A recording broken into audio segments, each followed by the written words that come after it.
Shalom, selamat pagi saudara. Senang sekali saudara bisa hadir bersama-sama dalam ibadah pada pagi hari ini. Pagi hari ini dalam suasana yang liburan panjang ya. Tetapi saudara dan saya bisa hadir karena kasih dan kemurahan Tuhan. Bisa ikut ibadah, bisa tetap menikmati Tuhan di minggu-minggu ini. Mari kita akan bangkit berdiri, kita akan mulai ibadah kita pada hari ini. Mari kita berdoa. Pertolongan pada kita dalam ibadah minggu yang kudus ini adalah datang dari Allah pencipta langit bumi dan segala isinya. Dia setia memelihara ciptaannya dan tidak pernah meninggalkan perbuatan tangannya dari selama-lamanya sampai selama-lamanya. Bapa di surga, kami mengucap syukur untuk kemurahan dan kebaikan Kau. Terima kasih Tuhan, Kau telah mengundang kami untuk hadir dalam ibadah ini Tuhan. Dan kami mengucap syukur karena Kau memberikan karunia kepada kami untuk bisa sehat dan bersama-sama di ruangan ini Tuhan. Kami juga berdoa buat teman-teman kami Tuhan yang mungkin sedang ada di luar kota dan sedang nanti menyaksikan ibadah ini Tuhan. Kami juga berdoa mengucap syukur Tuhan untuk keberadaan kami semua, untuk penyertaan Engkau atas kehidupan kami. Sebentar Tuhan kami akan naikkan pujian, kami akan memberikan persembahan, kami akan mendengarkan firman-Mu. Kami bersedia untuk diperbaiki oleh Engkau, dihiburkan oleh Engkau, dikuatkan oleh Engkau Tuhan, ditegur oleh Engkau Tuhan. Mari Tuhan kami mengucap syukur untuk kemurahan Engkau bisa bersama-sama dengan saudara seiman. Bersama dalam tubuh Kristus di tempat ini Tuhan. Terima kasih kemurahan bagi kami Tuhan. Kami mau mulai ibadah kami di dalam Yesus. Kami berdoa dan mengucap syukur. Katakan sama-sama saudara. Amin. Amin. Shalom Bapak Ibu Saudara sekalian. Kalau kita boleh ada pada pagi hari ini semua karena anugerah Tuhan, amin.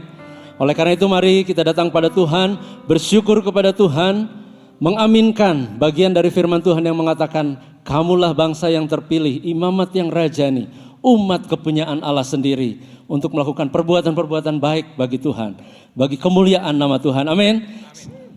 Seberapa banyak mungkin kalau mau tos, saudara-saudara yang ada di sekitar saudara silakan, Tuhan baik bagi kita semua. Jarak jauh juga gak apa-apa, tapi kita menyapa Tuhan baik bagi kita semua. Amin. Kita dipilih.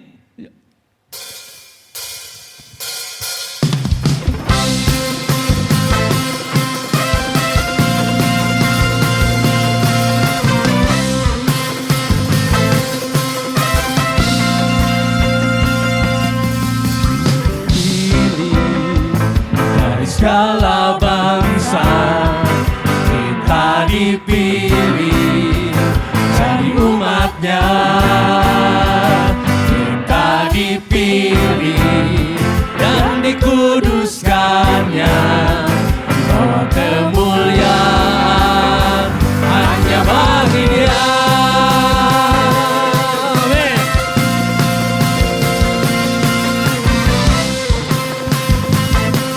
Sama-sama kembali katakan. Kita dipilih dari segala bangsa, kita dipilih jadi umatnya, kita dipilih dan dikuduskannya, bawa kemuliaan hanya bagi siapa? Hanya bagi Dia. Terimalah kemuliaan dan hormat kami, terimalah sembah kami, pujian kami, terimalah kemuliaan dan hormat kami, terimalah sembah dan pujian kami. Amin.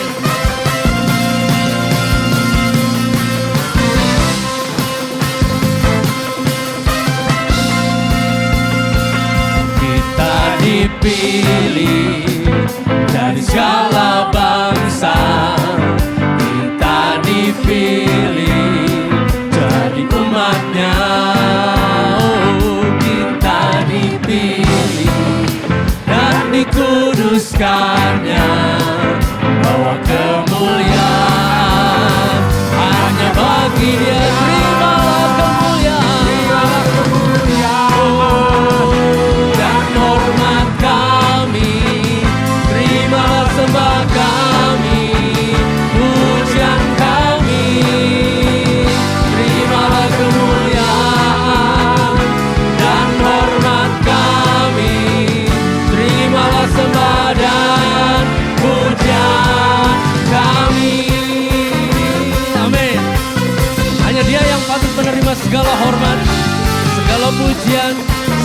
kemuliaan. Karena Dia Yesus, Allah yang kekal selama-lamanya. Amin. Terimalah kemuliaan dan hormat kami, terimalah sembah kami, oh pujian kami. Terimalah kemuliaan dan hormat kami, terimalah sembah dan pujian kami. Terimalah kemuliaan dan hormat kami, terimalah sembah kami, pujian kami. Terimalah kemuliaan dan hormat kami, terimalah sembah dan pujian kami. Terimalah sembah dan pujian kami. Terimalah sembah dan pujian kami.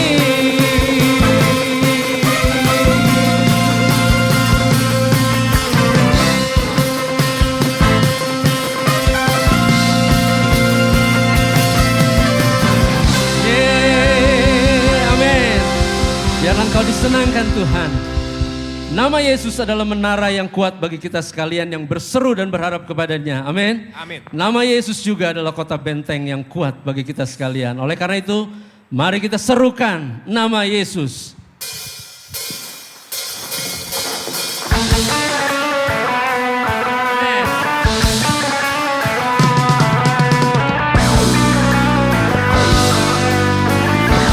Mari gereja Tuhan.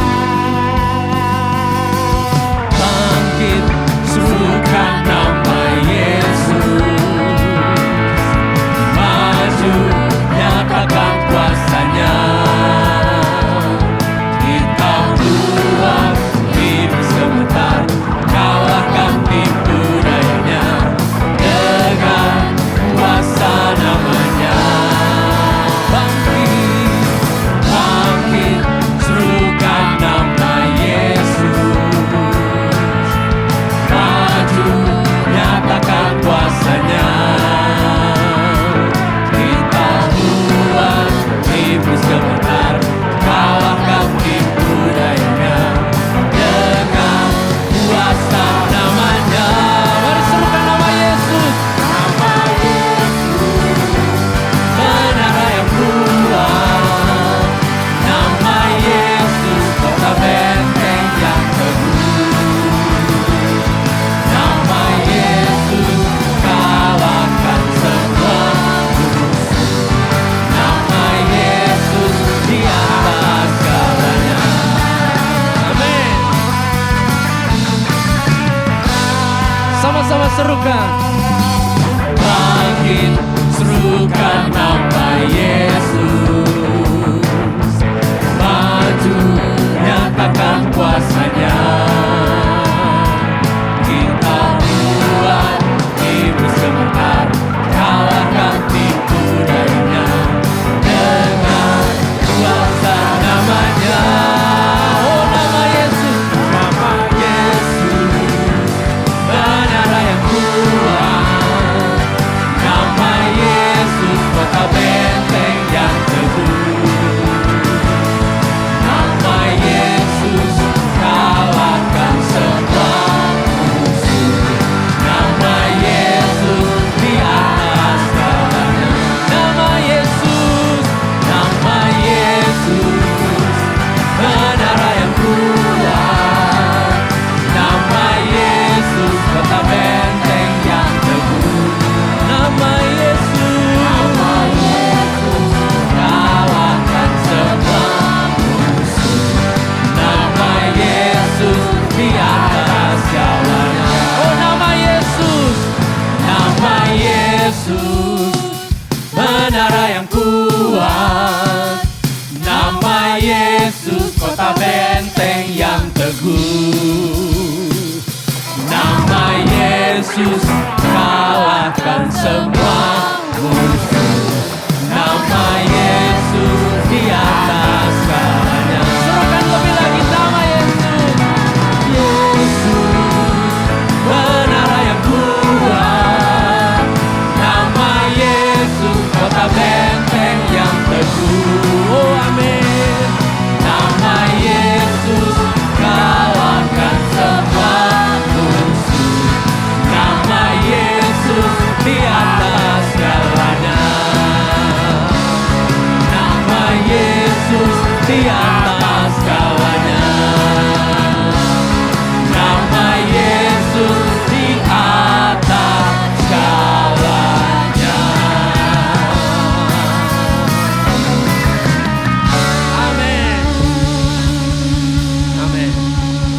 Nama Yesus di atas segalanya.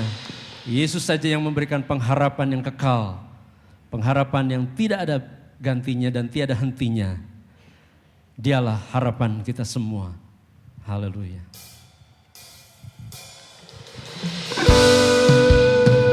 Terima kasih Tuhan buat kasih-Mu, pengorbanan-Mu, buat apa yang Tuhan buat bagi kami semua. Haleluya Yesus.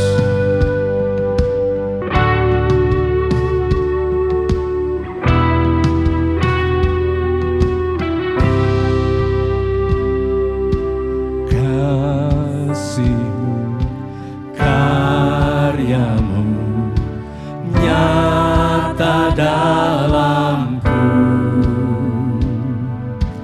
Kau pegang hidupku dalam tangan-Mu. Darah-Mu, salib-Mu tebus hidupku. Nama-Mu berkuasa, sanggup bangkitkan.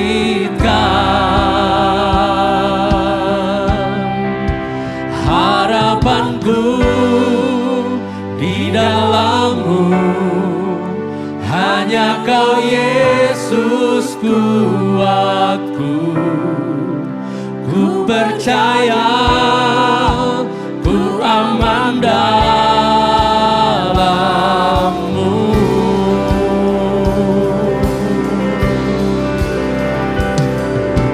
Kasih-Mu, karya-Mu nyata dalamku. Kau pegang hidupku dalam tangan-Mu. Darah-Mu, salib-Mu tebus hidupku. Nama-Mu berkuasa, sanggup bangkitkan. Harapanku di dalam-Mu, hanya Kau Yesus kuatku. Ku percaya, ku aman dalam-Mu.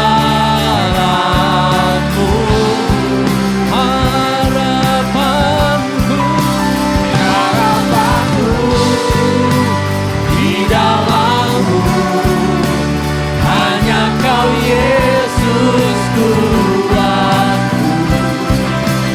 Ku percaya, ku aman dalam-Mu.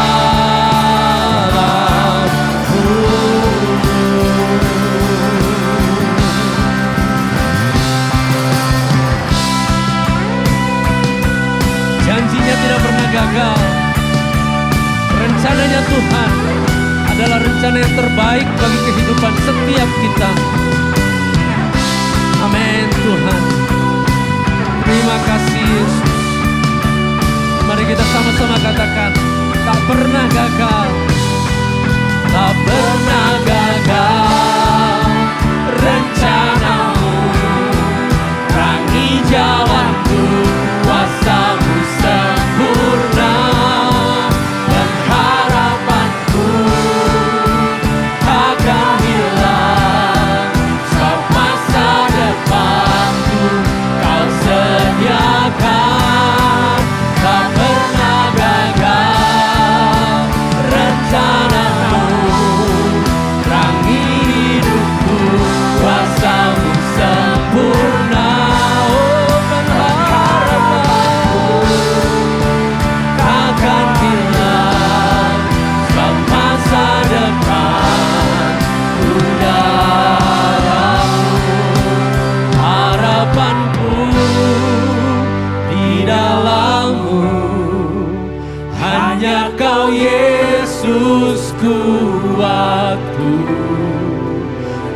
percaya, ku aman dalammu.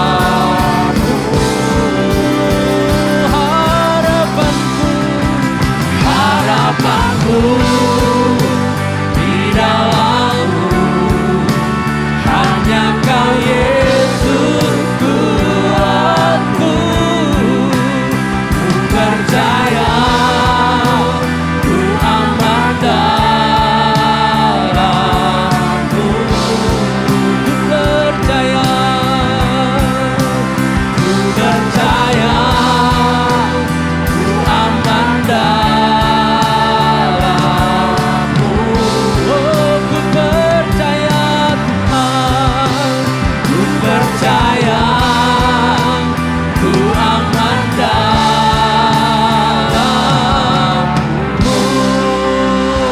Oh, haleluya, haleluya.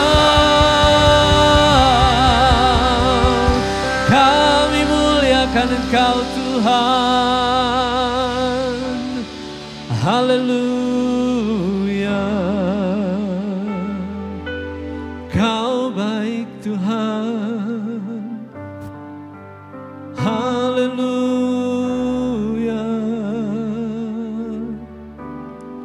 Terima kasih Yesus.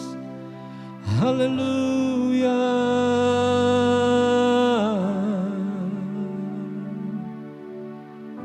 Amin Tuhan. Amin. Kau mulia Tuhan. Engkau baik Tuhan. Kau tak menyerah atas hidup kami. Kau setia dengan janjimu. Haleluya.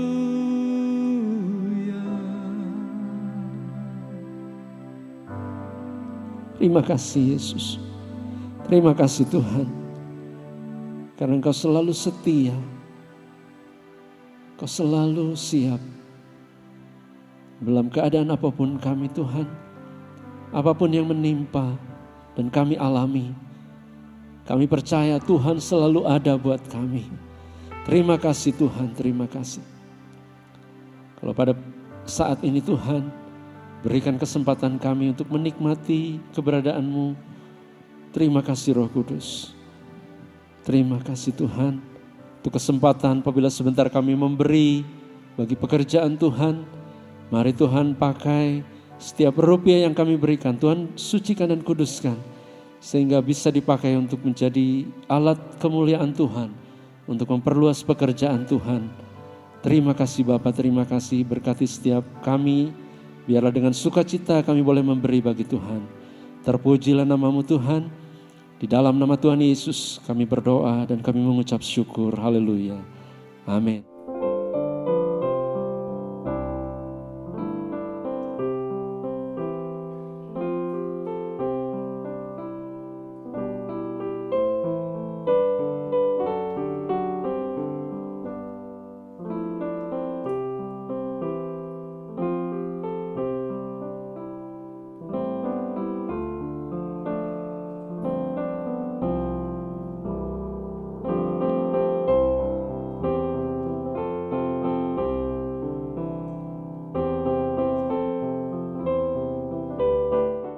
Shalom, selamat pagi saudara.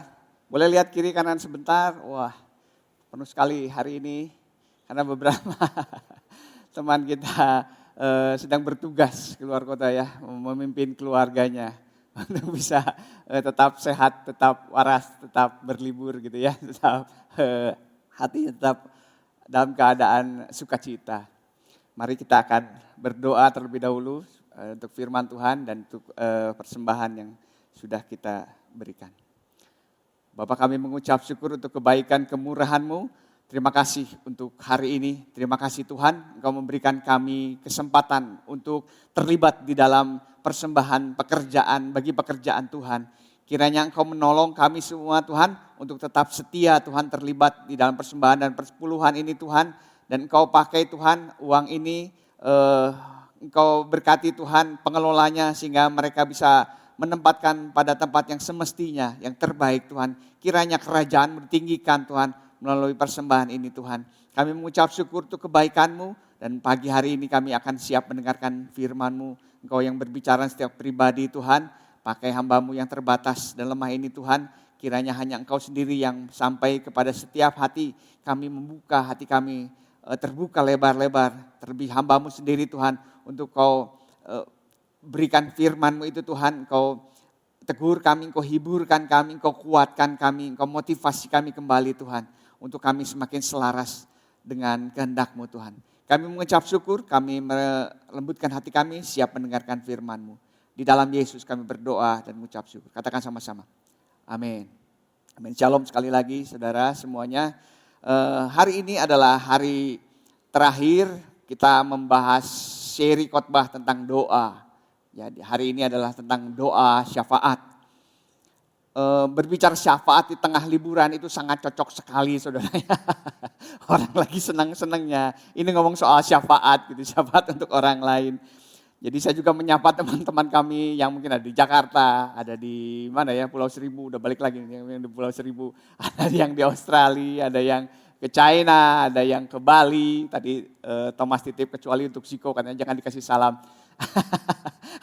Jadi teman kita lagi, kok saya mirip diaspora gitu ya, menyebar semuanya gitu ya. Mereka dikejar-kejar pada waktu itu, dikejar-kejar karena Kristus. Sekarang mereka karena ingin bertanggung jawab untuk keluarganya. Sedang membawa keluarganya dalam sukacita gitu ya. Sekiranya Tuhan menolong mereka juga, mungkin mereka akan mendengarkan khotbah ini nanti jam 5 sore. Nah saudara, syafaat tidak akan pernah lepas dalam kehidupan kita. Kita menganggapnya bahwa syafaat itu hanya berdoa untuk hal-hal besar. Kita berdoa untuk Amerika dan Iran yang sedang berperang. Atau satu teluk yang ditutup dan kita berdoa. Atau kita berdoa untuk suatu hal yang besar.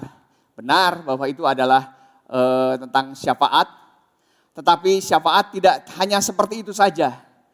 Saudara pernah berdoa untuk anak saudara, kakak saudara, adik saudara, orang tua saudara. Syafaat artinya adalah berdoa bagi orang lain yang bukan diri kita sendiri. Setiap hari kita berdoa buat orang-orang yang kita kasih, benar? Itu sebenarnya sudah bersyafaat, saudara. Itu sebenarnya sudah melakukan doa syafaat. Pemahaman doa syafaat hanya untuk yang besar-besar itu kurang tepat. Memang benar kita berdoa untuk hal yang besar, tetapi sebetulnya setiap hari kita bersyafaat untuk anak-anak kita, terutama orang tua ya. Berapa bulan yang lalu anak saya lapor bahwa wah tugas kuliahnya tidak kekejar katanya. Wah saya kaget luar biasa, saya kira baik-baik saja kuliahnya ternyata tidak juga gitu ya. Wah ketika saya sendirian saya nangis juga, Tuhan tolong. Saya tidak tahu Tuhan, saya kira semuanya baik-baik saja dan kita mau kejar untuk mengerjakan tugasnya gitu ya. Saya berdoa untuk dia, Tuhan tolong. Ketika di tengah-tengah doa itu saya ingat 18 tahun yang lalu saya pernah menyerahkan dia di hadapan Tuhan. Ketika doa itu, ketika saya berdoa bagi dia, saya ingat 18 tahun yang lalu saya pernah menyerahkan dia di hadapan Tuhan. Dia bukan milik saya lagi. Dia saya serahkan kepada Tuhan, maka Allah yang akan menopang kehidupannya. Damai sejahtera turun di atas saya. Wah, saya ingat dia bukan milik saya, dia milik Tuhan. Jadi ketika saya berdoa syafaat, kita berdialog dengan Tuhan dan Tuhan mengingatkan kembali. Dia bukan milikmu. Kenapa kamu begitu takut? Aku lebih lagi untuk memelihara dia ketimbang engkau. Wah itu luar biasa. Itu pertemuan yang luar biasa di dalam doa syafaat. Saya ketika saya berdoa untuk anak saya. Saya kira setiap kita juga berdoa untuk orang tua kita yang sedang sakit dan lain sebagainya. Kita sedang melakukan doa syafaat. Dalam 1 Timotius 2 ayat 1 dikatakan syafaat atau enteuksis. Enteuksis ya bahasa Yunaninya atau intercession bahasa Inggrisnya berarti berdiri di tengah atau menjadi perantara. Ini adalah pensyafaat, berdiri di tengah dan menjadi perantara. Sama seperti Abraham yang berdoa untuk Sodom, sama dengan Musa yang berdoa untuk bangsa Israel, sama seperti Yesus yang berdoa untuk murid-muridnya, sama dengan kita yang berdoa untuk anak cucu kita, anak-anak yang berdoa untuk orang tua kita. Kita yang berdoa untuk family kita berdoa untuk orang-orang yang kita kasihi. Kita sedang bersyafaat karena kita tidak sedang mendoakan diri kita sendiri. Kita sedang mendoakan orang lain, kita bersyafaat. Memang besar-besar Abraham dengan Sodom yang satu kota itu, Musa dengan satu bangsa itu, Yesus dengan murid-muridnya dan kita semua adalah murid-muridnya seluruh dunia, itu suatu yang besar. Tapi doa syafaat juga dimulai dari hal-hal yang terkecil di rumah kita. Kalau saudara katakan saya bukan pensyafaat, sebetulnya secara praktis saudara sudah menjadi seorang pensyafaat karena saudara berdoa untuk orang lain. Jadi syafaat harusnya bukan sesuatu yang asing, tetapi sesuatu yang ada di dalam kehidupan kita. Setiap hari kita berdoa, kita bersyafaat sebetulnya. Saudara kalau katakan, saudara saya bukan pensyafaat, saudara pensyafaat. Saudara berdoa untuk orang di luar saudara, di luar kehidupan saudara, saudara seorang pensyafaat. Nah, pagi hari ini kita akan memperdalam dan memperluas jangkauan itu tentang pensyafaat itu. Hari ini kita akan merenungkan dua kebenaran tentang doa syafaat yang firman Tuhan ajarkan dalam kehidupan kita ini. Jadi syafaat dari yang kecil sampai yang besar itu, tetapi kita akan melihatnya dalam yang luas, yang dalamnya itu. Sepertinya ada kebenaran-kebenaran yang mungkin terlewat dalam kehidupan kita. Syafaat luar biasa. Ya kalau tadi saya contohkan, ketika saya syafaat saya justru diingatkan dengan kebenaran tentang anak yang telah diserahkan kepada Tuhan, tentang pemeliharaan Tuhan. Saya sedang tidak memikirkan itu, tetapi Tuhan menyampaikan itu dalam hati saya, damai sejahtera saya turun di dalamnya. Jadi syafaat suatu yang penting dalam kehidupan kita, doa terutama ya, doa. Ada sesuatu yang penting dalam kehidupan kita. Ya, hari ini kita akan belajar tentang syafaatnya. Yang pertama, ada dua hal nanti kita akan belajar. Yang pertama adalah syafaat adalah ruang dialog. Mari saudara bisa buka dalam Kisah Rasul yang ke-12 ayat 1 sampai 11. Kisah Rasul 12 ayat 1 sampai 11 cukup panjang.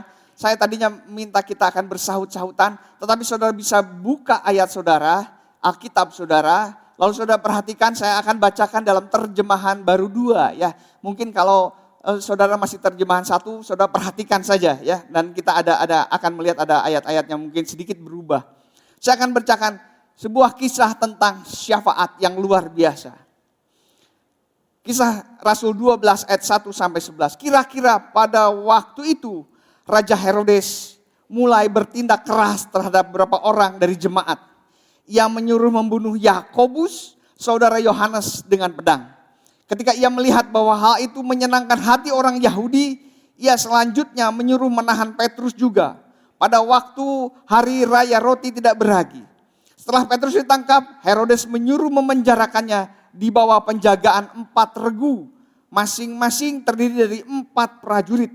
Maksudnya ialah supaya sehabis Paskah ia menghadapkan ke depan orang banyak. Demikian Petrus ditahan dalam penjara. Nah ini yang ayat yang luar biasa. Tetapi jemaat dengan tekun mendoakannya kepada Allah. Tetapi jemaat dengan tekun mendoakannya kepada Allah. Jemaat pada waktu itu sedang bersyafaat untuk Petrus. Ayat ke-6 kita akan lanjutkan.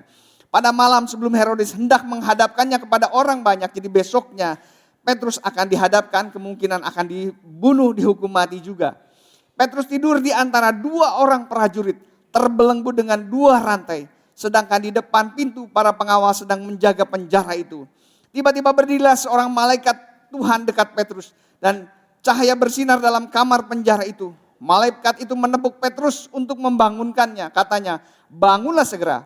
Lalu gugurlah rantai itu di tangan Petrus. Kemudian kata malaikat itu kepadanya, ikatlah pinggangmu dan kenakanlah sepatumu. Ia pun berbuat demikian. Setelah itu malaikat itu berkata kepadanya, kenakanlah jubahmu dan ikutlah aku. Lalu ia mengikut malaikat itu keluar dan ia tidak tahu bahwa apa yang dilakukan malaikat itu sungguh-sungguh terjadi. Sangkanya ia melihat suatu penglihatan. Setelah mereka melalui tempat penjagaan pertama dan tempat penjagaan kedua, sampailah mereka ke pintu gerbang besi menuju kota. Pintu itu terbuka dengan sendirinya bagi mereka. Sesudah tiba di luar, mereka berjalan sampai ke ujung jalan dan tiba-tiba malaikat itu meninggalkan dia.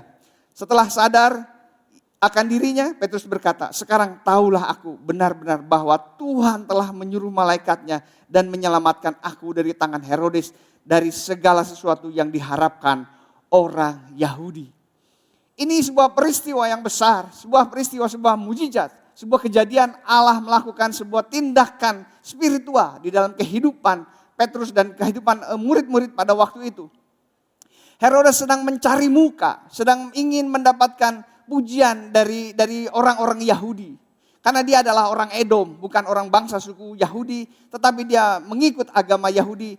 Jadi dia bukan orang yang sungguh-sungguh. Dia sedang mencari muka, karena ketahuan ketika dia membunuh Yakobus, anak Zebedius itu, orang-orang Yahudi senang. Oh ini pro sepertinya, wah Herodes mengatakan bahwa ada juga yang pro ya dari orang Yahudi itu. Lebih baik aku akan pro kepada orang-orang Yahudi yang tidak suka dengan murid-murid Yesus. Maka ditangkaplah Petrus untuk dia mendapatkan muka, untuk mendapatkan cara dia mendapatkan support dari orang-orang perpolitikan lah seperti itu. Ditangkap lalu akan diserahkan pada waktu itu karena Paskah, maka ditunggu 1 malam.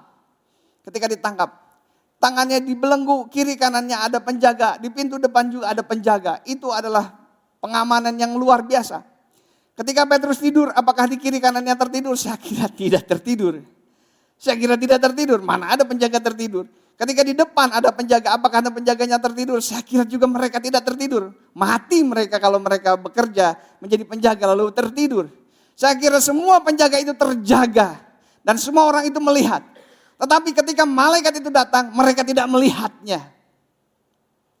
Makanya Petrus mengatakan, ini kayaknya mimpi deh, kayaknya nggak mungkin. Tidak disebutkan, dituliskan bahwa para penjaga itu tidur. Tapi menurut kebiasaan penjaga tidak boleh tidur. Mereka punya shift-shiftan. Shiftnya cukup banyak kalau saya lihat di zaman-zaman pada waktu itu. Shiftnya cukup banyak, jadi kalau kita hanya 3 atau 4 shift, mungkin bisa mereka 6 atau 5 shift. Cuma 2 jam, tidak mungkin mereka tertidur. Tidak mungkin, jadi shift-shiftannya hanya sebentar saja. Mungkin yang di kiri kanannya tidak, tetapi yang di depan itu pasti orang-orang yang terjaga. Dan pasukan Romawi adalah pasukan yang disiplin tinggi. Mereka adalah pasukan tentara yang bukan main-main. Mereka adalah tentara terbaik pada waktu itu. Jadi ketika malaikat datang, ini sebuah hal yang luar biasa. Bagaimana bisa terjadi? Karena ada jemaat Tuhan yang mendoakan. Jemaat Tuhan pada waktu itu apakah tahu bagaimana cara Tuhan menolong Petrus? Tidak tahu. Tetapi pada waktu itu saya percaya mereka berdoa, Tuhan tolong Petrus. Sekiranya engkau berkenan Tuhan, lalukan nyawa dia. Lalukan maut dari dia Tuhan, supaya dia tetap bersama-sama dengan kami. Mungkin itu doanya. Dan ketika Petrus tertidur, dia sudah menyerahkan hidupnya ke dalam Tuhan. Dia tidak stres, dia tidur nyenyak. Dia sudah tahu bahwa inilah harga yang harus dia berikan ketika mengikut Kristus. Mungkin nyawanya harus diberikan. Dia tertidur, lalu malaikat itu mengatakan, bangunlah. Dia kaget. Ketika disentuh, bangunlah. Rantai di kiri kanannya lepas. Saya kira dia mungkin bertanya-tanya, ini yang kiri kanannya kok cuek-cuek aja. Tidak seperti melihat apa-apa. Lalu semuanya terjadi, kalau saudara baca, saudara bisa baca kembali. Sebuah keajaiban, pintu terbuka dengan sendirinya, penjaga tidak tahu 1, 2, penjaga 2 melewati 2 gerbang seperti itu. Sampai berjalan keluar dan orang-orang tidak tahu. Dari mana peristiwa hebat ini bisa terjadi? Dari jemaat yang mendoakan. Saudara, kita akan melihat sebagaimana dalamnya syafaat itu. Kita sering kali ingin berdoa untuk orang-orang yang kita sayangi. Tetapi kita juga ketika berdoa mungkin setengah kita juga tidak percaya bahwa Tuhan akan menolong. Benar? Benarlah saudara, saya juga mengalaminya. Saya juga berdoa, tapi saya tidak tahu nih seperti apakah Tuhan menolong saya atau tidak menolong saya. Harusnya kita beriman bahwa Tuhan mendengar doa saya. Nah mengenai bagaimana cara dia menolong itu terserah dia. Kita memang tidak bisa memikirkan itu. Tetapi kita harusnya beriman bahwa Tuhan mendengar doa kita.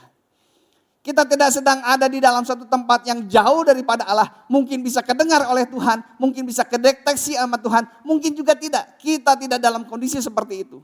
24 jam Tuhan mendeteksi kita. Tuhan melihat kita. Tuhan bersama-sama dengan kita. Bisa jadi ini berita bahagia. Tetapi tidak menjadi berita bahagia bagi orang yang hidup di dalam dosa. Karena sepanjang waktu Allah bersama-sama dengan manusia. Terlebih dengan murid-muridnya, dengan kita, orang-orang yang percaya. Lalu apa yang sebenarnya terjadi dalam doa syafaat tadi? Mengapa doa syafaat menjadi saluran Allah bekerja? Saudara, di dalam kedaulatannya, di dalam Allah yang transenden, Allah yang maha kuasa, Allah yang tidak terjamah itu, dalam keadaan Allah yang luar biasa itu, Allah memilih bekerja melalui doa-doa yang dinaikkan oleh orang-orang yang lemah. Saudara bisa merenungkan sejenak, saudara boleh mengunyah sejenak. Allah yang transenden itu, Allah yang maha kuasa itu, di dalam kerjanya Allah memilih untuk bekerja melalui doa-doa orang yang lemah ini. Allah memilih kita untuk juga terlibat dalam pekerjaan-pekerjaan Dia yang besar. Dia memilih kita untuk bisa terlibat dalam pekerjaan besar. Allah memilih doa-doa, bahkan bukan perbuatan tangannya, bahkan bukan kekuatannya.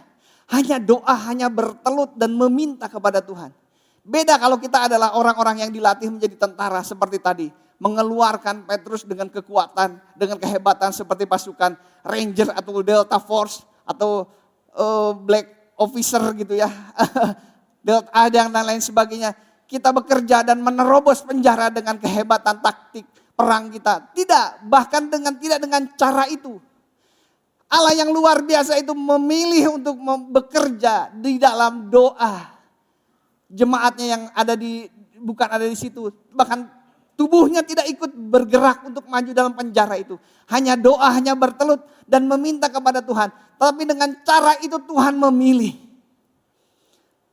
Ini adalah hal yang luar biasa, saudara. Kalau kita menyadari Allah membuka ruang dialog yang begitu hebat kepada kita. Allah memberikan suatu ruang kesempatan kepada kita. Allah tidak memberikan ruang ketika saudara untuk diperkuat menjadi ahli militer, ahli politik atau ahli yang lainnya. Tidak, di dalam ruang doa yang semua orang bisa masuk ke dalamnya. Yang semua orang lemah bisa ikut turut di dalamnya. Tidak hanya orang-orang hebat aja, orang-orang segala macam. Saya percaya dalam jemaat di Yerusalem itu ketika jemaat berdoa untuk Petrus, tidak ada, mungkin akan ada banyak orang-orang yang biasa-biasa, mungkin orang ibu-ibu, bapak-bapak, kakek-kakek, nenek-nenek yang sudah rentah ikut berdoa di dalamnya. Ruangan itu bisa dimasuki oleh siapa saja, bukan oleh orang-orang hebat tertentu saja, tapi semua orang, bahkan orang yang paling lemah bisa masuk dalam ruangan itu lalu meminta kepada Tuhan dan Tuhan mendengar doa mereka. Lalu Tuhan melakukan sesuatu yang ajaib seperti ini. Ada 4 kali 4, mungkin ada 16 pasukan ya, 16 orang. Tetapi dilewatkan begitu saja. Mereka tidak bisa melihat. Mereka tidak bisa tahu, bahkan mereka tidak melakukan apa-apa. Mereka seperti terkesima dan mungkin tidak melihat apa-apa. Tetapi Petrus bisa keluar. Dari mana? Dari Allah bekerja melalui orang-orang yang lemah itu, yang meminta di dalam ruang doa. Doa syafaat. Jadi doa syafaat bukan sekedar permohonan emosional saja. Tadi ketika saya berdoa untuk anak saya itu jujur permohonan emosional. Karena saya takut anak saya terjadi sesuatu dengan anak saya. Saya berdoa, saya nangis sama Tuhan. Itu permohonan emosional. Lalu Tuhan menenangkan saya, nggak usah emosi, nggak usah terbawa sampai emosi dan perasaan. Aku menjaga dia. Oh iya Tuhan, Engkau telah menjaganya Tuhan. Tetapi permohonan kita adalah berpijak pada kehendak Tuhan. Saudara, kita mau berdoa sesuai dengan apa yang Allah inginkan. Dalam Yohanes 15 ayat ke-7. Jikalau kamu tinggal di dalam aku dan firmanku tinggal di dalam kamu, mintalah apa saja yang kamu hendaki dan kamu akan menerimanya. Ini konteksnya tentang pertumbuhan iman. Tentang bagaimana buah roh itu. Tentang hubungan antara manusia, murid-muridnya dengan Kristus. Jadi ini ayat tentang pohon anggur dan buahnya itu ya. Tentang buah roh dan tentang kehidupan iman orang-orang yang sedang mengikut Kristus. Dan Tuhan katakan jika engkau tinggal di dalam aku dan firmanku tinggal di dalam kamu. Jika kita blended bersama dengan Tuhan, jika kita bersama-sama dengan Tuhan, mintalah.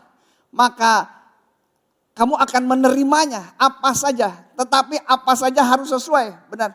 Kalau ranting dan pokok anggur itu tidak sama, pohon itu tidak akan hidup. Benar. Ranting dan pokoknya itu harus sama. Harus menerima aliran yang sama. Harus dari gen yang sama. Tidak mungkin saya asal saja mencangkokkan pohon yang tidak jenis. Saya dulu pernah lah, tapi sudah lupa lagi. Ada beberapa pohon yang tidak bisa dicangkokkan. Harus ada satu jenis, satu genus atau satu spesies. Wah, saya lupa lagi. Tetapi tidak bisa sembarang pohon dicangkokkan seperti itu. Harus sama-sama dicangkokkan, lalu bisa ada pertumbuhan di dalamnya. Persis sama. Jika engkau di dalam aku di dalam kamu, firmanku ada di dalam kamu. Minta apa saja. Tapi yang syaratnya adalah harus blended, harus sama. Harus sepemikiran, harus aliran darah dengan Allah. Seolah-olah seperti itu ya.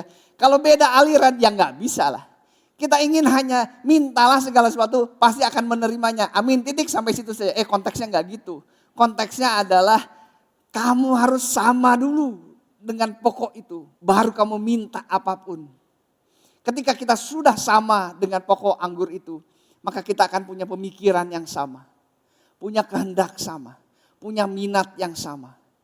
Punya kerinduan yang sama dengan pokok anggur itu. Kalau itu sudah sama, mintalah. Engkau akan menerimanya. 1 Yohanes 5 ayat 14. Dan inilah keberanian percaya kita kepadanya, yaitu bahwa ia mengabulkan doa kita jikalau kita meminta sesuatu kepadanya menurut kehendaknya. Kehendaknya, bukan kehendakku. Meminta Petrus untuk keluar dari penjara itu adalah sebuah tindakan kasih. Kasih adalah Allah yang menghendaki itu. Maka kita bisa meminta untuk dilepaskan Petrus itu. Karena kita mengasihi dia, tolong dia. Sesuaikah dengan kehendaknya? Sesuai jika diharapkan dengan kasihnya. Tetapi apakah Allah ingin menentukan itu? Belum tentu juga. Karena banyak dari murid-muridnya yang ketika didoakan saya percaya. Tetap mereka mati dipenggal, dibakar, dipotong, digergaji, disesah dan lain sebagainya. Ada kehendak kita untuk mengalirkan kasih, untuk berdoa. Tuhan, aku mengasihi orang ini. Aku mengasihi mereka Tuhan. Aku mengasihi tempat ini. Aku mengasihi tempat kerjaku Tuhan. Tolong itu. Sesuai gak dengan kehendak Tuhan? Sesuai, karena kita mengasihi mereka. Berikan pada mereka kesempatan untuk bisa bertemu dengan Engkau Tuhan. Sesuai gak dengan kasihnya? Sesuai. Tetapi apakah akan pasti Tuhan dengarkan? Belum tentu juga. Mungkin ada orang-orang yang tidak juga. Mungkin ada orang-orang yang Tuhan punya rencana yang lain. Tetapi tetap berdoa sesuai dengan kehendak Tuhan. Kan tidak mungkin kita berdoa untuk Tuhan berikan bencana kepada dia. Tuhan habisi dia Tuhan. Bangkrutkan dia. Itu kan bukan tindakan kasih. Tentu saja itu tidak akan didengar. Pasti. Nah, kita mempunyai batas-batas ketika berdoa. Terlebih di dalam doa syafaat. Kita berdoa jika firman Tuhan ada di dalam kita. Kita berdoa jika kita memintanya sesuai dengan kehendak Tuhan. Bukan kehendak kita. Nah, kita akan belajar lebih jauh saudara. Yang pertama adalah Tuhan memberikan ruang. Ruang bagi orang bodoh. Ruang bagi orang lemah. Ruang bagi orang yang teraniaya. Ruang bagi orang yang terpinggirkan. Tetapi ruang juga mungkin bagi para pemimpin. Mungkin ruang bagi semua orang dalam ruangan ini. Semua orang diundang sama Tuhan masuk ke dalam ruangan untuk berdoa kepadaku. Bersyafaat kepadaku. Ruangan ini terbuka. Dan siapa tahu kita berdoa, kalau Allah berkehendak, maka jadilah apa yang kita doakan itu. Siapa saja diundang untuk masuk di dalam ruangan dialog bersama dengan Tuhan. Saudara, ingat ya, baik-baik sekali lagi. Allah yang maha kuasa itu, Allah yang transenden itu, justru memilih bekerja melalui doa-doa orang lemah seperti saudara dan saya. Luar biasa. Sebuah kehormatan, sebuah kesempatan. Tapi kita mungkin seringkali mengabaikan kebenaran itu. Yang kedua, syafaat adalah instrumen Allah. Kata instrumen ini tidak hanya tentang alatnya saja, tapi bisa caranya, bisa juga tentang sarananya. Jadi instrumen tidak melulu tentang alatnya saja, tapi bisa caranya, bisa sarananya. 1 Timotius 2 ayat 1 dan 2. 1 Timotius 2 ayat 1 dan 2. Karena itu pertama-tama aku menasihatkan, naikkanlah permohonan dan doa syafaat itu. Syafaat tadi yang dituliskan oleh saya itu ya. Dan ucapan syukur untuk semua orang, untuk raja-raja dan semua pembesar. Agar kita dapat hidup tenang dan tentram dalam segala kesalehan dan kehormatan. Lihat ini ayat begitu powerful saudara. Untuk keamanan, untuk supaya kita nyaman, untuk supaya kita bisa hidup leluasa di negeri ini, doakan para pemimpin. Karena bentuk doanya mungkin sama dengan jemaat tadi yang mendoakan Petrus tadi. Orang bertelut dan minta pada Tuhan, Tuhan tolong raja-raja, semua pembesar Tuhan, semua pemimpin di negara ini, semua pemimpin mungkin di gereja ini, pimpinan di dalam perusahaan kita doakan. Kita bersyafaat kepada mereka. Supaya apa? Supaya tentram supaya kita bisa hidup dengan tenang dan tentram, dengan segala kesalehan dan kehormatan kita bisa hidup dengan saleh, dengan terhormat. Karena kita berdoakan supaya semuanya baik-baik saja di negeri ini. Saudara, Anda menjadi alat, menjadi sarana, menjadi cara Tuhan untuk negara ini baik-baik saja. Coba saudara bukan ekonom, saya membayangkan ketika menjadi instrumen. Saya bukan siapa-siapa Tuhan, bahkan follower saya pun tidak lebih dari 300 orang, mungkin 400 juga tidak sampai follower. Saya tidak bisa menginfluence orang banyak. Saya tidak bisa mempengaruhi orang banyak. Saya tidak bisa mengajar orang banyak. Lihat saudara. Dan Tuhan katakan, negeri ini ada di dalam tanggung jawab engkau gitu ya. Tenangnya negeri ini, tenangnya Indonesia, tenangnya kota Bandung, tenangnya Jawa Barat. Ada di dalam tanggung jawab kita kalau kita berdoa buat mereka. Bagaimana mungkin Tuhan? Saya bukan siapa-siapa. Nah tadi ini ruang tadi tuh. Allah yang Maha Kuasa ingin mengajak melalui bekerja melalui doa orang-orang. Doa saudara dan saya.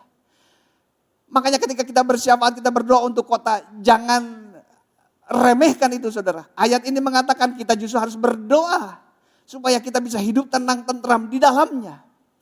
Saudara dan saya yang bukan apa-apa ini, bukan siapa-siapa, bahkan tidak membuat sebuah keputusan apapun untuk negeri ini, tetapi itu yang membuat negeri ini menjadi baik-baik saja melalui doa, saudara. Ya kita memang taat pajak, sekarang lagi bulan pajak sampai tanggal 30, Bapak Ibu jangan lupa bereskan perpajakannya. Kita membayar pajak, kita taat dengan peraturan. Kita tidak melanggar lalu lintas gitu ya. Kita tidak melanggar hukum, kita bekerja dengan tidak melanggar hukum. Tetapi kita juga perlu untuk mendoakan bangsa ini. Karena Allah memilih kita untuk menjadi instrumennya. Allah memanggil kita untuk menjadi instrumennya melalui doa kita. Doa yang mungkin saudara katakan, ini doa apa? Mungkin doa saya, apa sih? Mana bisa doa yang seperti ini saja bisa membuat negeri ini baik-baik saja. Jangan remehkan saudara, jangan remehkan. Petrus keluar karena jemaat setia berdoa bagi dia. Karena kita harus berdoa dengan sesuai dengan kehendak Allah seperti ini. Maka doa bukan sebagai alat pemuas diri, tetapi doa menjadikan kita adalah instrumennya. Caranya Tuhan, alatnya Tuhan untuk pekerjaan dia. Saudara kalau saudara memperhatikan dalam doa Bapa kami ada beberapa kata-kata yang mungkin saudara masih ingat. Saya mungkin tidak akan bahas semua, saya akan bahas beberapa kata-kata saja. Dimulai dengan datanglah kerajaanmu, datanglah jadilah kehendakmu dalam doa Bapa kami ya. Saudara nanti saudara bisa buka kembali.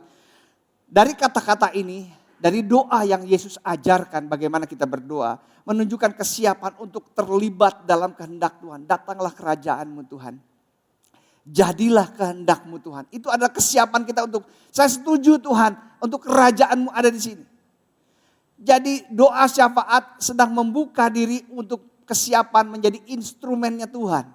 Ada lagi kata-kata, ampunilah kami seperti kami juga mengampuni.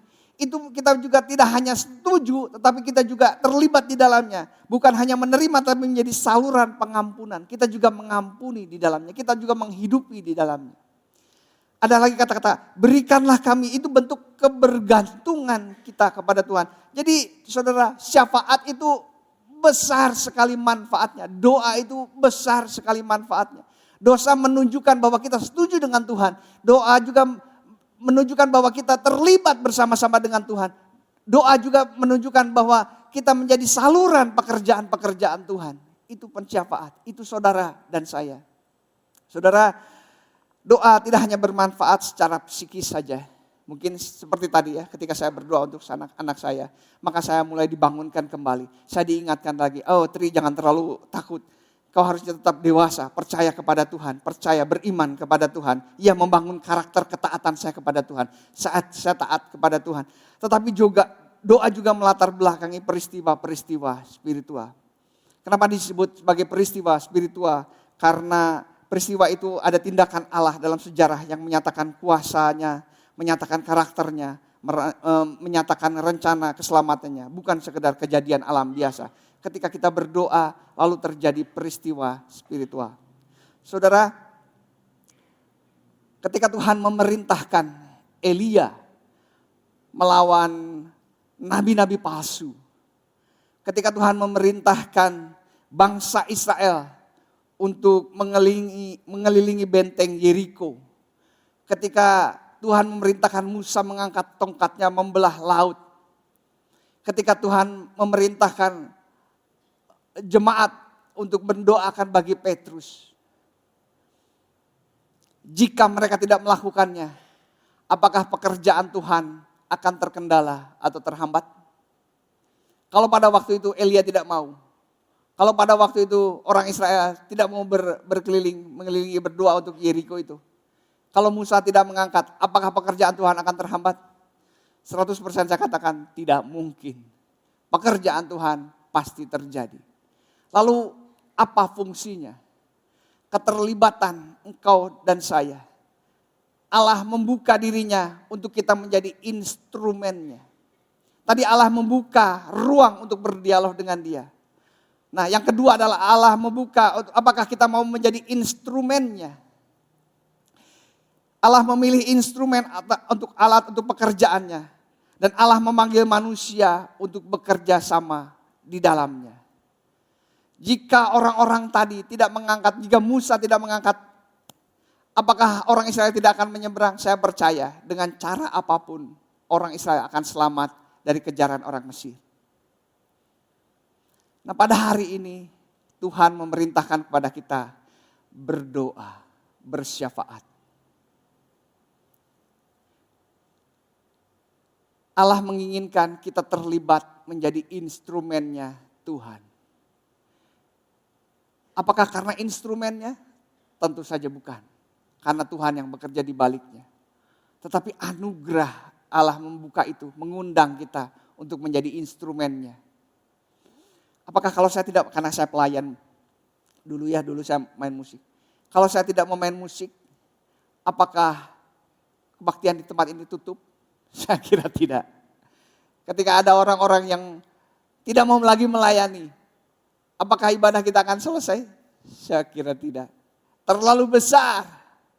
Allah terhambat karena ketidakmauan kita untuk menjadi instrumennya.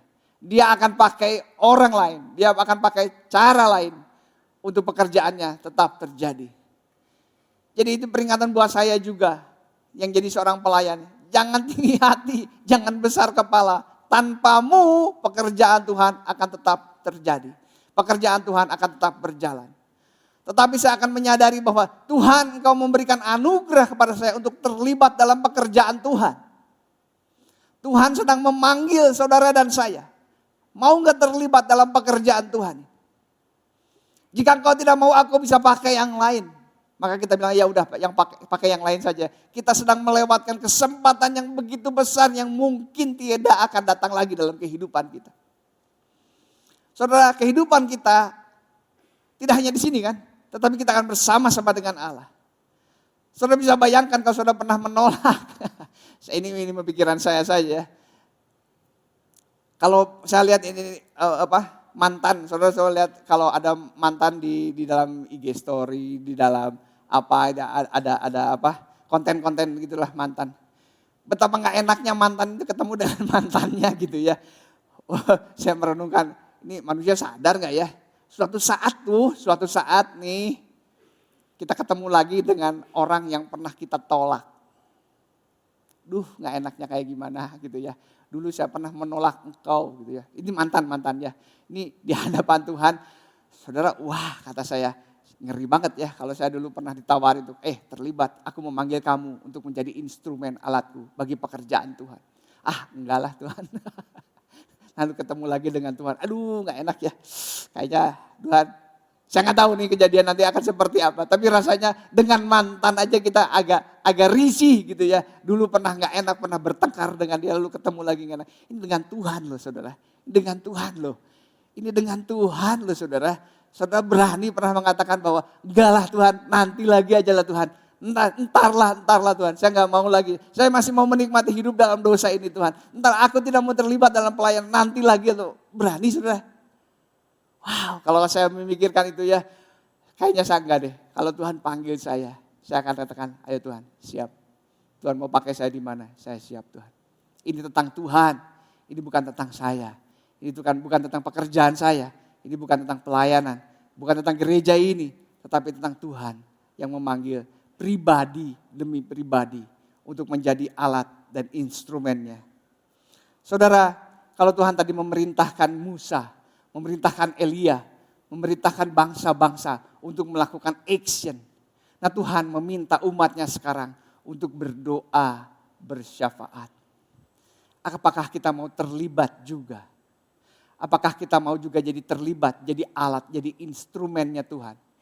Saudara, Allah tidak meminta saudara untuk membelah laut. Allah tidak meminta saudara untuk merobohkan tembok Yeriko. Pergi ke Iran atau Allah meminta kita untuk berdoa bagi bangsa ini. Tadi dikatakan ya, berdoalah, naikkan permohonan, doa syafaat, ucapan syukur untuk semua orang, untuk raja-raja, untuk semua pembesar agar kita dapat hidup tenang dan lain sebagainya. Saudara, mari kita mulai dengan doa bagi orang di sekitar kita. Kita berdoa bagi orang-orang yang kita kasih. Kita berdoa bagi kekasih-kekasih kita, anak kita, orang tua, saudara kita, famili kita. Orang-orang yang dekat dengan kehidupan kita. Kita berdoa bagi orang-orang di sekitar kita dalam bisnis kita, dalam pekerjaan kita, tetangga-tetangga kita. Kita berdoa buat dia. Jangan remehkan doa. Mungkin hanya 1-2 kali berdoa, tapi Tuhan bisa saya pakai doa itu untuk Tuhan bekerja di dalamnya. Ada ruang itu kita mintakan di dalam ruang itu untuk berdoa kepada Tuhan, untuk orang-orang di sekitar kita. Kita berdoa untuk gereja Tuhan. Tidak mustahil, saudara, gereja ini bisa tetap ada di sini karena doa-doa saudara. Karena pelayanan saudara, karena saudara memberikan diri untuk memberikan terlibat di dalam pekerjaan Tuhan di tempat ini. Ya. Kita juga berdoa untuk kota kita. Kita melihat kota Bandung ya biasa-biasa saja, tetapi di dalamnya geremet-geremet lah di dalamnya. Ada yang tidak amannya, ada yang tidak rapihnya dan lain sebagainya. Ada pencurian dan lain sebagainya, ada korupsi. Kita berdoa kiranya Tuhan menolong kota ini, menjagain kota ini. Kita berdoa untuk bangsa kita. Bangsa kita kalau saya lihat tiap pagi sudah geleng-geleng kepala gitu ya. Pegal ya. Aduh, keputusannya kok cerdas gitu ya, kok cerdas gini gitu ya. Keputusan politiknya pegal, leher saya pegal. Kita berdoa juga, kita pegal lihat negara ini, tetapi kita juga berdoa kita mengasihi negeri kita ini. Kita juga berdoa untuk itu. Karena doa memiliki multi impact, saya menemukan bahwa doa memberikan dampak yang banyak. Dia membangun karakter. Ketika tadi saya berdoa untuk anak saya, karakter saya dibangun, dipulihkan kembali. Yaitu karakter tentang ketaatan, taat pada Tuhan. Saya memang khawatir dengan anak ini, saya khawatir dengan gereja ini, saya khawatir dengan kota ini, saya khawatir dengan bangsa ini. Tetapi saya juga mau taat kepada Tuhan. Saya sedang dibangun ketaatan pada Tuhan. Saya juga sedang dibangun kebergantungan saya kepada Tuhan. Karena melihat semuanya ini lalu saya berdoa, saya bergantung kepada Tuhan. Saya juga ketika berdoa saya sedang mendukung Allah, mendukung keadilan, mendukung belas kasihan, mendukung supaya kasih bisa disebarkan, mendukung pengampunan dan segala sesuatu yang Allah sedang kerjakan di tempat ini. Saya sedang berdoa di dalamnya, saya sedang mendukung itu. Dan menjadi instrumen keterlibatan dalam kehendak Allah. Tapi sebaliknya, kalau kita tidak berdoa, kita tidak bersyafaat, maka saya sedang tidak dibangun. Karakter saya tidak dibangun. Kebergantungan saya tidak dibangun. Kesetujuan saya kepada Allah juga tidak sedang dibangun. Karena kita tidak berdoa. Jadi kalau di dalam doa ada dampak yang begitu banyak. Maka sebaliknya ketika kita tidak berdoa, ada dampak yang tidak dapat kita lalui. Kita jalani, tidak kita dapatkan. Karena kita tidak berdoa. Tetapi manusia memang hampir mustahil, anak-anak Tuhan tidak berdoa. Pasti berdoa lah, minimal berdoa makan. Ayo kembangkan, jangan hanya berdoa makan. Doa lain, doa lihat kiri kanannya. Lihat kiri kanannya, lirik aja jangan dilihat. Lirik kamu harus saya doain kayaknya gitu ya. Nanti dia juga akan melakukan yang sama kepada kita. Perbesar, perluas. Karena ruangannya dibuka oleh Tuhan. Ruangan untuk dialog sama Tuhan. Tanpa ruangan itu, tanpa ruangan dialog itu, apakah Tuhan bisa bekerja? Tuhan bisa bekerja. Tanpa doa kita, Tuhan bisa bekerja. Tetapi anugerahnya, Tuhan memakai ruangan itu untuk kita terlibat di dalam pekerjaan Tuhan. Saudara tidak melihatnya sebagai sebuah kesempatan yang luar biasa? Saudara tiba-tiba dipanggil oleh Pak Prabowo. Lalu saudara diminta untuk membereskan MBG misalnya. Bu Esther ini karena tahu tentang makanan misalnya ya. Bu Esther pimpin MBG seluruh Indonesia. Apa yang dia kerjakan? Pasti berlutut takut tuh sama Tuhan. Tetapi saya percaya oleh anak Tuhan dikerjakan dengan sungguh-sungguh tuh. Di screening lagi, dibalik lagi. Benar gak? Dan ketika dia mendapat jabatan itu, apa dia yang rasakan? Luar biasa ya. Di 400 juta ini penduduk Indonesia, Tuhan memilih saya. Tuhan, Pak Prabowo memilih saya untuk memimpin MBG. Sama. Di berapa miliar sekarang, 7 miliar atau berapa miliar penduduk ini. Dan Tuhan meminta saya untuk berdoa bagi sesuatu. Privilege, saudara. Sebuah kesempatan yang begitu besar. Jangan kita sia-siakan kesempatan seperti itu ya, saudara. Nah, kesimpulan saudara, syafaat adalah ruang dialog yang Allah sediakan. Syafaat membuat kita menjadi instrumennya, menjadi alatnya, menjadi caranya, menjadi saranya untuk Allah bisa melakukan pekerjaan tangannya di atas muka bumi ini. Mari para pensyafaat, saudara yang mensyafaat untuk anak, istri, saudara, orang tua, mari perlebar syafaat kita. Kita terus berdoa buat orang-orang yang kita kasihi. Mari kita perlebar, keluar, lebih banyak lagi, lebih banyak lagi, lebih banyak lagi, lebih banyak lagi. Karena Tuhan mungkin saja memakai doa Bapak, Ibu, Saudara, dan saya untuk sesuatu yang terbesar terjadi di negeri ini. Tidak tertutup kemungkinan, bisa terjadi, bisa terjadi. Kalau Tuhan mendengar doa-doa dari umat yang mendoakan Petrus, maka Tuhan juga mungkin bisa mendengar juga doa-doa kita bagi Indonesia yang kita kasihi.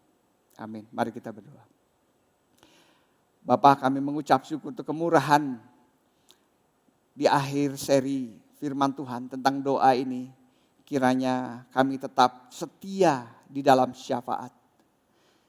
Bapa, perluas kembali jangkauan kami, raihan kami ketika berdoa. Perdalam kami kembali Tuhan, menyadari bahwa Engkau memakai kami, memilih kami. Orang yang hina, orang yang terbatas, orang yang lemah ini jadi alat pekerjaan Tuhan di bumi ini Tuhan.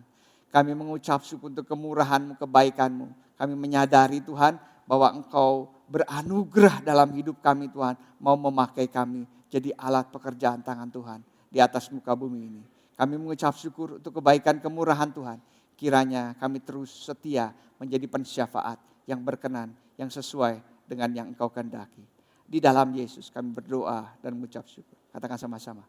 Amin. Saudara, ada dua pengumuman yang perlu saya sampaikan. Yang pertama adalah tadi dituliskan tentang Basar Family Day.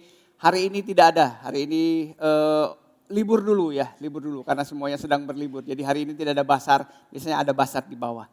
Kemudian yang kedua adalah tentang perjamuan kudus, biasanya di minggu keempat. Nah, pada kesempatan ini kita akan bersama-sama melaksanakan perjamuan kudus di Jumat Agung tanggal 3 April ya. Hari Jumat tentu saja karena Jumat Agung. Perjamuan kudus akan dilaksanakan di sana. Jadi di bulan ini akan digabungkan dengan Jumat Agung. Saya kira itu saja pengumuman. Mari kita akan tutup ibadah kita mengucap syukur untuk kebaikan dan kemurahan Tuhan. Apa yang sudah kita dapatkan. Mari kita bangkit berdiri. Kita akan tutup di dalam doa. Bapa, hati kami meluap dengan pengucapan syukur. Hati kami meluap dengan Terima kasih Tuhan kepada Engkau Tuhan. Di minggu-minggu ini Tuhan, Engkau tetap menjagai kami Tuhan. Dan mungkin juga ada beberapa di antara kami yang sedang keluar kota, kiranya Engkau menjagai kami juga Tuhan. Kami mengucap syukur untuk kebaikan kemurahan Allah. Kiranya dari minggu-minggu yang akan datang Tuhan, kami tetap setia di dalam doa-doa kami, dalam jam-jam doa kami. Kami menyiapkan diri kami di dalam jam-jam doa itu Tuhan. Terima kasih Tuhan, dan kami siap Tuhan untuk minggu-minggu yang akan datang. Kami akan mendapatkan seri firman Tuhan. Berbicara pada kami Tuhan, perlengkapi kami Tuhan, supaya kami semakin bertumbuh, semakin mengasihi Engkau, semakin mengasihi orang sesama kami Tuhan, semakin mengasihi gereja Tuhan. Terima kasih Tuhan untuk kebaikan kemurahan-Mu bagi kami semua. Saudara, mari angkat tangan saudara.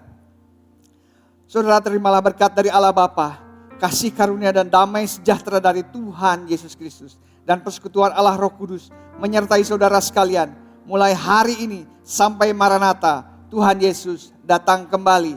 Amin. Bapa, terima kasih. Bapa, terima kasih. Bapa di dalam surga,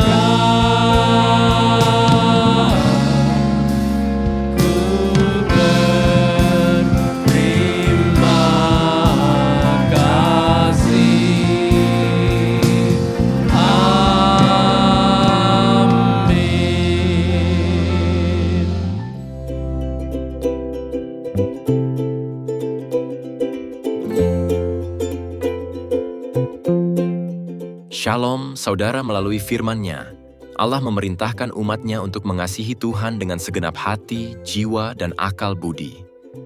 Dalam Pastor Corner bulan April dengan tema Mengasihi Tuhan, kita akan mendengar sharing pengalaman hidup tentang mengasihi Tuhan bersama Bapak Pendeta Stefanus Rustandi. Pada hari Kamis tanggal 2 April 2026 pukul 7 malam. Pertemuan diadakan melalui Zoom meeting. Sampai jumpa.